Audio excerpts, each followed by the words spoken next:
where we're at when we go kind of develop our sales process, we are trying to figure out what are the needs of our customers. We don't have a lot of other products or services or lines to leverage. So we've got to come in with a value proposition that makes sense to them, build credibility quickly, and become a valuable partner to our customers. And they've got to see the value to take the risk of trying something new.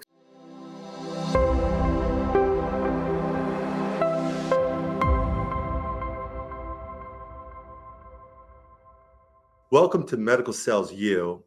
I'm your host, Dave Sterrett, and today's guest is Jeremy Laynor. He is the author of the book, The Point Guard Approach, and he's a Senior Vice President at Providence Medical Technologies. Jeremy, welcome to the show. Thanks for having me, Dave. Looking forward to the conversation. Well, tell us a little bit about what you do now, your role, your current role, and kind of what led you a little bit to this company and this leadership, this leadership role that you now have. Yeah, so it's been quite a long journey. I've been in sales for over 20 years, and then medical sales, related medical sales experience for the last 17 or so.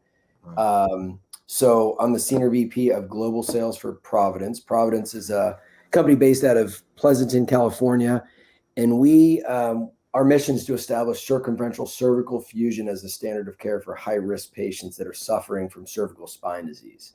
Wow. So we're very focused on the spine, degenerative disc disease, stenosis, et cetera, and we've developed a really amazing innovation to allow our customers, which are neurosurgeons and orthopedic spine surgeons, to treat these patients in a way that allows them to do a minimally invasive technique and approach the pathology from a posterior approach, which, without getting too clinical or technical, all your spine listeners will understand, but really a big difference maker. 1-2 centimeter incisions versus, kind of opening up the neck, stripping all the muscle, et cetera. And now we're actually moving into the lumbar spine as well. So we have solutions for lumbar spine disease. But I've been with Providence as the VP of Sales for 6 years. And it's been a really great experience. We've grown exponentially. We're on a tremendous trajectory right now. We're really trying to change the standard of care. So it's a very worthwhile mission. I work with a tremendous team, really talented, smart people, and we've been able to expand and grow even through the pandemic. So able to hire more and more sales reps. We've tripled our direct sales force since I've been here, and we continue to kind of look into the future to continue that growth. When was Providence founded? What year? Can you tell us a little bit about that? Providence is going on. Yeah, we're 10 years FDA approved. Wow. So, and 13 years, I think, or 14 years since the company was founded. So been around for a while. Wow. What is this like? I mean, you've been in the industry a long time, and I'm assuming a lot of your team has as well. But what is it like when you're part of a company like this and you're going up against some of these larger, corporations that have, been around for a long time? What does that sell process look like when you have a niche and you're inspiring your team to go up against, some of the big giants out there?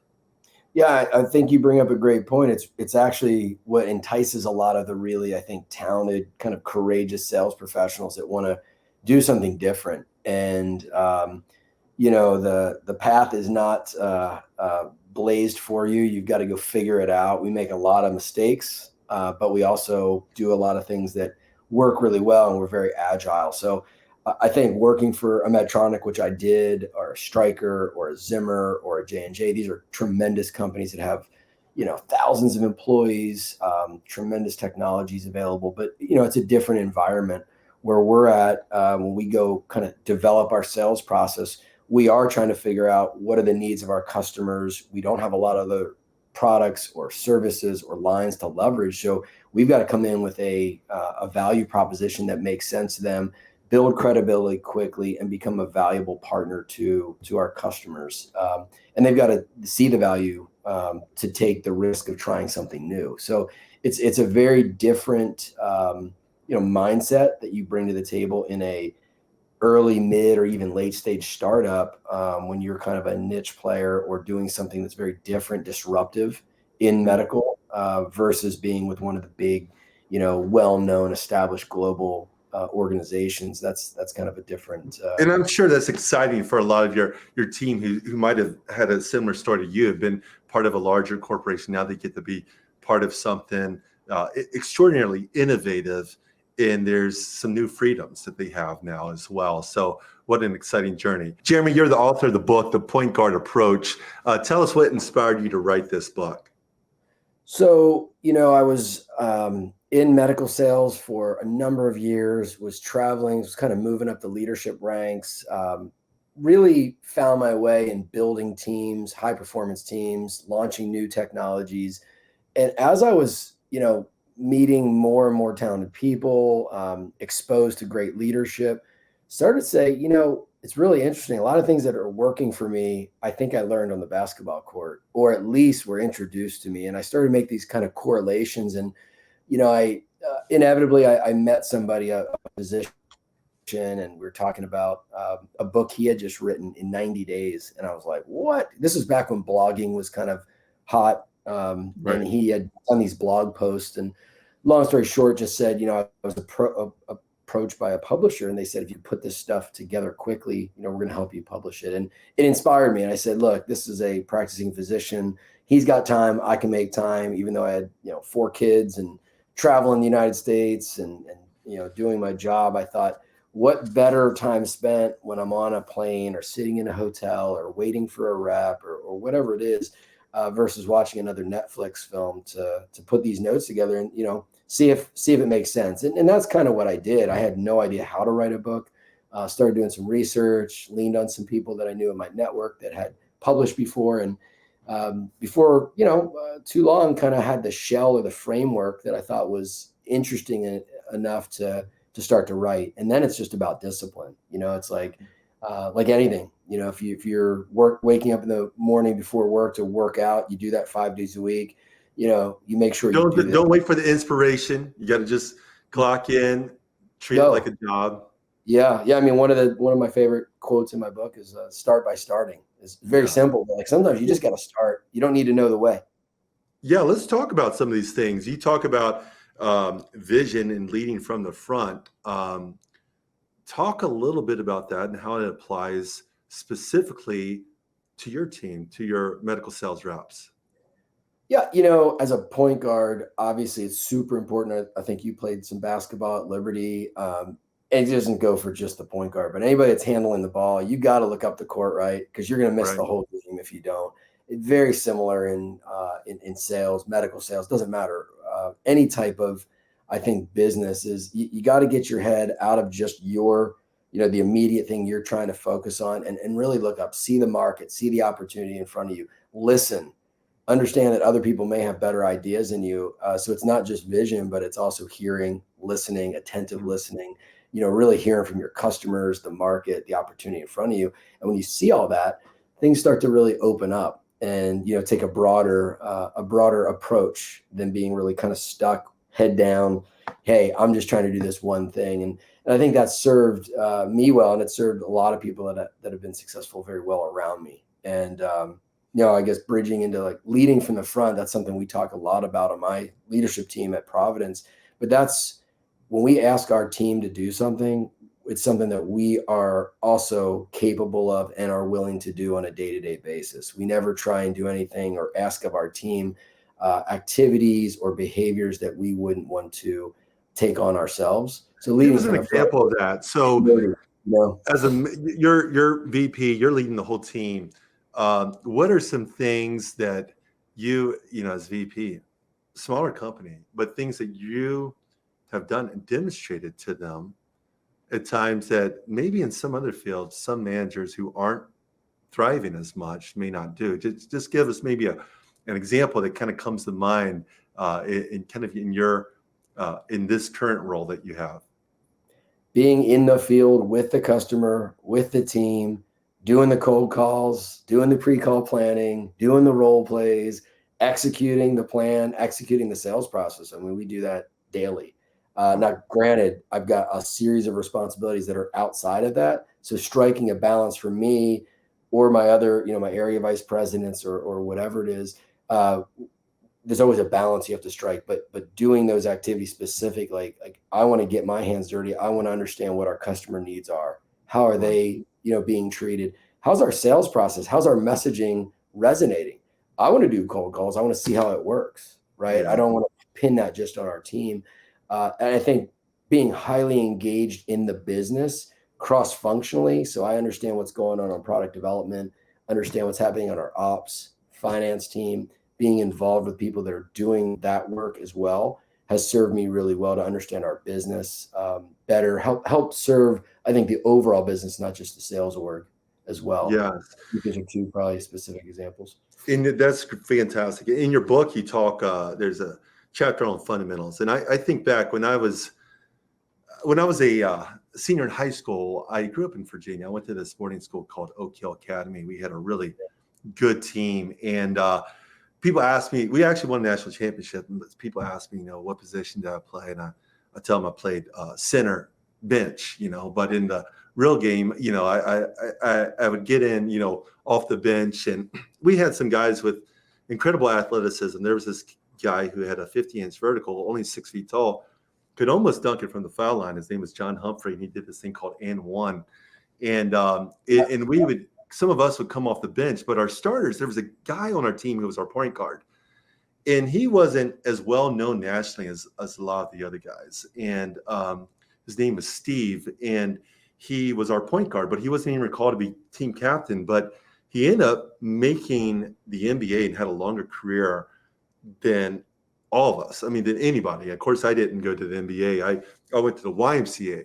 But this guy, Steve Blake, he went to Maryland, won a national championship. Yeah.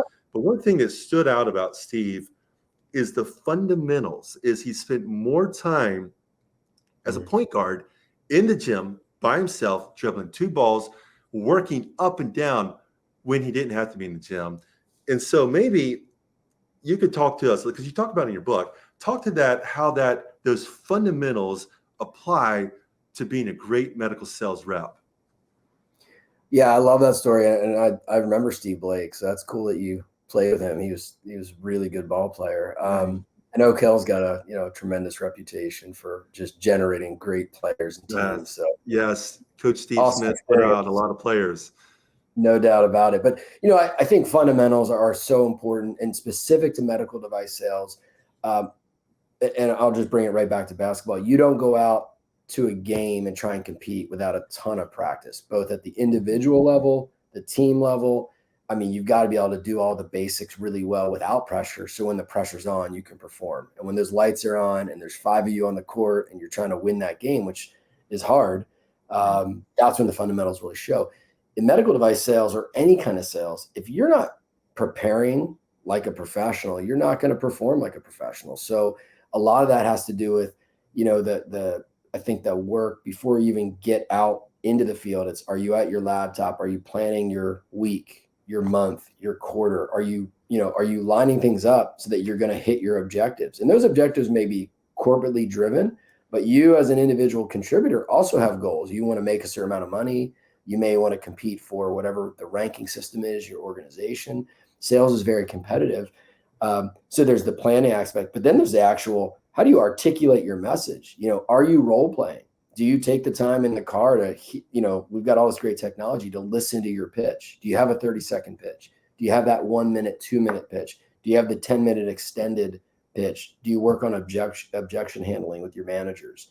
What type of training can you take from the organization? Or if they don't provide it, what can you do outside of that to continue to improve, to continue to get better as a sales professional, right? Yeah, that's and good. There's a lot of blocking and tackling and fundamentals that go into it that I think sometimes we kind of bypass, especially if you're in the industry for a while, because you take it for granted, because you get comfortable. And I think it's sometimes hard to challenge yourself, but I would challenge you and challenge other people to think about if they want to be in this industry. Is it's very competitive. There's a lot of money to be made. The roles are hard to come by. Keep growing, keep getting better, keep driving yourself, get back to those fundamentals and continue to grow. Like I'm into AI now. I want to learn, how do I leverage AI in a way that can benefit me and the organization in the future. It's here, whether I want it to be or not. Right. So, that type of mindset. And that deals with what you talk about with flexibility as well. You mentioned that you were in sales for 20 years, medical, 17, moving up in leadership, now leading the whole team. In your experience, part of our program is we're helping people to break into medical sales, whether it's device or pharmaceutical or diagnostics, who have no experience. Just out of curiosity, have you ever hired anybody who had no medical device sales for their first position? And if you can think back on that, what went into the decision of hiring that person? Have you ever hired anybody who had no medical sales experience?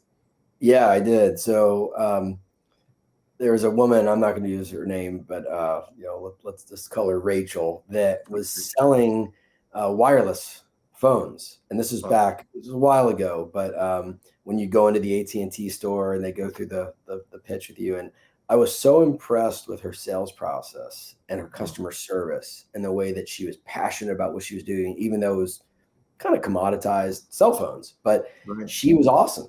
And, and I asked her, what are your goals for the future? What's your aspirations? Or, do you love technology, or would you ever consider, a medical sales role? And she was, eyes kind of lit up, and she's like, I would love it. And we stayed in touch. And 6 months later, I hired her, for her first medical sales role. And Wow. this is many, many companies ago. She's, I think, built a career in medical sales, Wow. this, again, 15 years ago. So So she's that done was something. quite well. She stood out.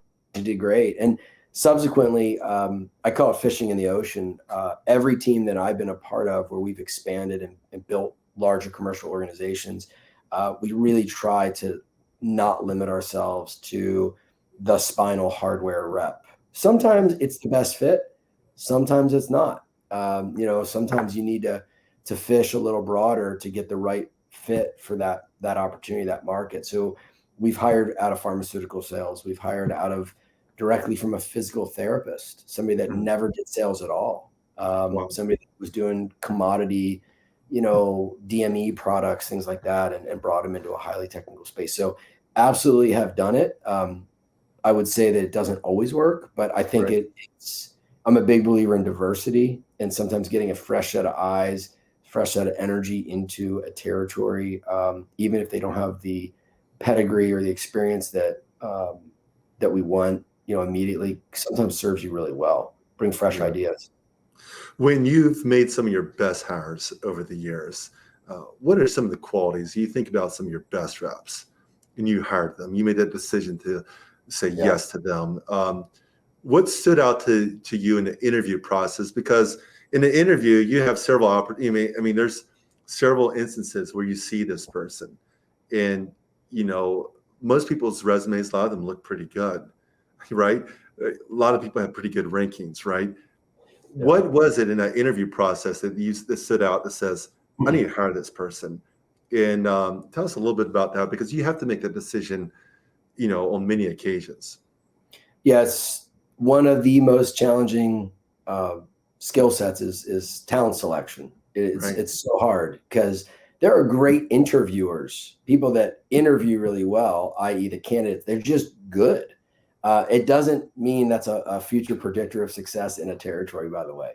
So Right. there's people that I've hired that have been uh, not as effective as I would have expected based on their interview process. And one other thing I've learned is rarely do you interview somebody once or twice yourself. You need other people involved in that process. You Yes. need a different set of eyes. You need just a different approach to the interview, and take your time in that selection process. But look, I think a couple of the qualities that stand out, and I don't know if I could say I found that at the interview itself, but high levels of EI, just they could read the room. They're having a really meaningful, insightful conversation with you, and they're picking up on maybe your nuances or things that matter in that discussion, and their answers aren't canned. They're really, really attentive listeners.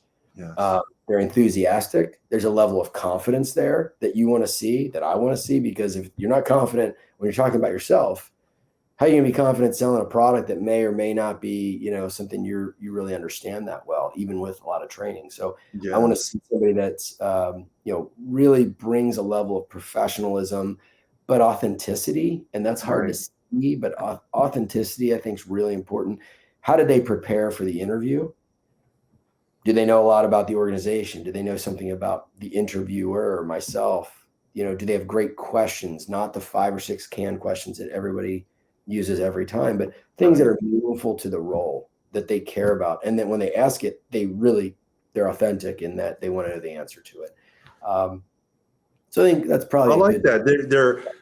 You look for people that are enthusiastic, who pay attention to details. They ask great questions and they listen. And when they ask questions, it's not just these canned questions. And I think those are good tips for all of us. Those of us who've, whether it's medical device or pharmaceutical, in all of our process, as we grow in the interview process, we can thrive in those areas, but also be reminded that, look, when we're making a sale, we have to pay attention to details.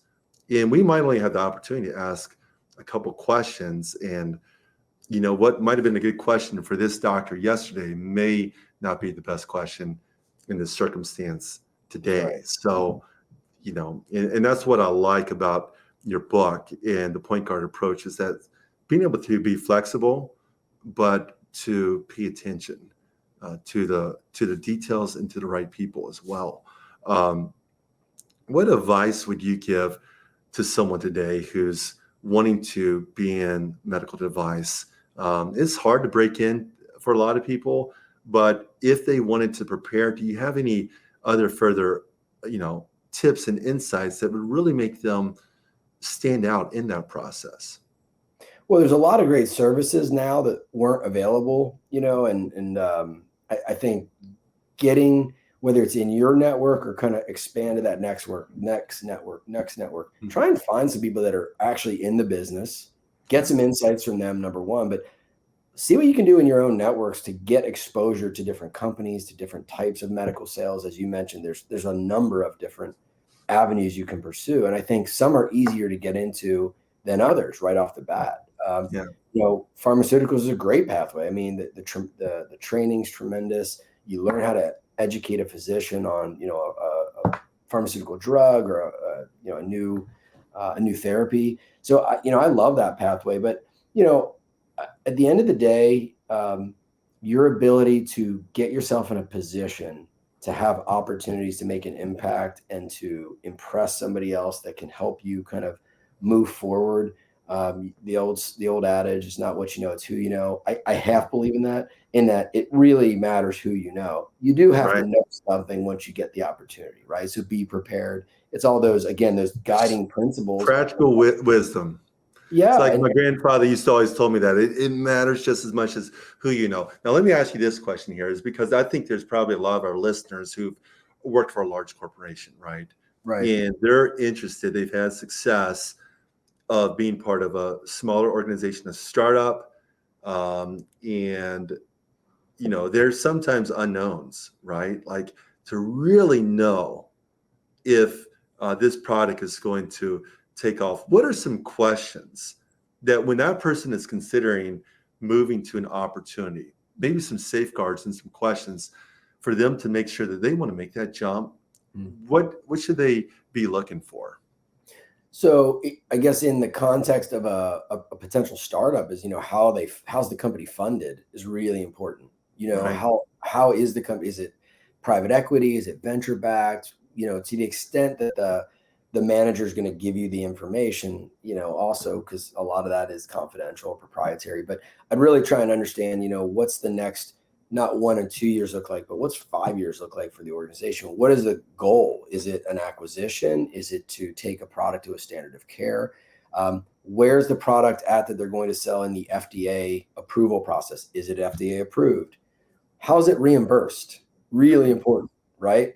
We could have tremendous technology. I could have something right here that fixes cancer, but if it doesn't get the physician paid, there's not a Right. CPT code that's associated, or there's, insurance isn't covering it, it can stop a great technology dead in its tracks. So understanding what's the financial, kind of package surrounding the reimbursement pathway for the technology is really important.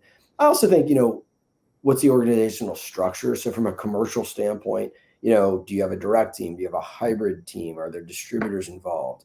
Are they building at middle management? Is it just a kind of a leader and then a bunch of reps? What's the future? What's the next 2, 3, 8 quarters looks like? And what does good look like for you as a rep? What does success look like your first year? What does it look like the first 18 months? What are the goals and objectives they're going to hold you accountable to? And has anybody done that yet? Are there reps that are doing that? Are there reps that are blowing that out and you've brought back the quota or the expectation based on, you've had 1 or 2 outliers? So I think there's a lot of questions you can ask to kind of start to sort out, is this the right fit? At a higher level, Dave, I would say, as somebody that's contemplating going to a small startup medtech company, are you comfortable with ambiguity? Are you comfortable with not knowing maybe what the next quarter holds? Your comp plan is going to change 3, 5, 10 times. It's just the nature of the beast, because that's the environment that you're stepping into. You're not going to that Fortune 15 company that's been doing this for 50 years and is a $10 billion market cap. So hopefully I Great questions. Great Good. reminder. Jeremy, I have 2 more questions. One is, how can people, what's the best way for them to buy your book? So you can go to the publisher, the Olympia Publishing, go right to that website, or Amazon. Amazon's is the easiest. Everybody seems to be on Amazon these days. So type in too many packages showing up at my house. Yeah. I mean, it's too I easy. need a box collapsing service for all the Amazon boxes that come to our house. Yeah, absolutely. Yeah, that's an easy way to find it. Yeah, for sure. Perfect. Well, that sounds good. A lot of practical approaches, even if you're not a sports person, it's just great principles to transfer into medical device sales and other sales as well. And Jeremy, maybe you could tell us a little bit, new year, how do you hope to grow personally? What are some things that you're excited about in your, both your personal development, but also your team as well? Yeah, so I think 2024 is really an exciting year for Providence, that the company. We've got a very large study that just concluded. So we're gonna bring that to the FDA and hopefully be publishing that incredible data that could change the entire way that I think the physician community that treats cervical spine disease kind of perceives it. So that's really exciting. We also just got some new indications for lumbar, as I mentioned earlier. So I think from the professional standpoint, we've got a great sales team. It's grown. We continue to grow it. I can't wait to see what some of our maturing territory managers do and our field sales leadership team. So I think professionally, there's a lot of really exciting things going on at Providence. I really like to continue to engage with the market. I think LinkedIn's a really neat platform that I found some value in. One, I learn a lot. I'm connecting with neat people, but also just being able to kind of get some neat messaging out there, continue to talk about, things I believe in, like the point guard approach, and engage, with others out there that have similar interest in, professional growth, personal growth. So I'm excited about 2024. And I mentioned AI. I think just kind of staying ahead of the curve, or not even ahead, but just understanding what tools are available that maybe I haven't integrated into my daily routine. How do I do that in a way that's meaningful? And then most importantly, just being a great dad. I've got 4 kids. Awesome. So great dad, great husband. How old are your kids? I've got 18, 17, 10, and 9. Wow, you're a busy man. A lot of stuff going on. So we've got, sports and music and all the things that go along with that. But 2 headed to college next fall. So this is kind of a really neat year for us to bring those 2 through and move on to the next phase of life.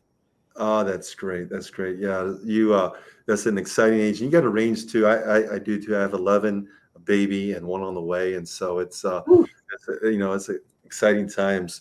Well, Jeremy, we appreciate your advice. The article you mentioned, the peer-reviewed study that's about to come out, is it about to come out or is it already out?